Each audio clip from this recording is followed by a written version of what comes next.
আসসালামু আলাইকুম। আজকে একটা এলিয়ন 2009 মডেল নোয়াখালী কবিরহাট উপজেলায় গাড়িটি বন্যায় আশপাশে এলাকায় বন্যায় গাড়িটি আসলে চাকায় অনেক পানি জমে গেছে, গাড়ি বের করতে পারতেছে না। হঠাৎ করে রিমোটটা হারিয়ে ফেলছে, তখন এই মাত্র রিমোটটা কমপ্লিট করলাম।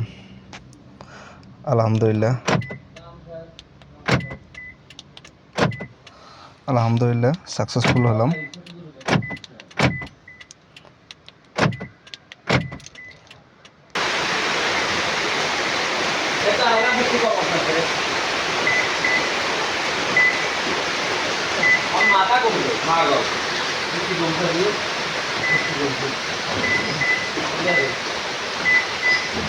আপনারা চাইলে যে কোনো চাবির বিষয়ে আমাদের সাথে যোগাযোগ করতে পারেন। আমাদের হোয়াটসঅ্যাপ, ইউটিউবে আমাদের সাথে যোগাযোগ করতে পারেন। যে কোনো বিষয়, যে কোনো গাড়ির বিষয় আমাদের সাথে।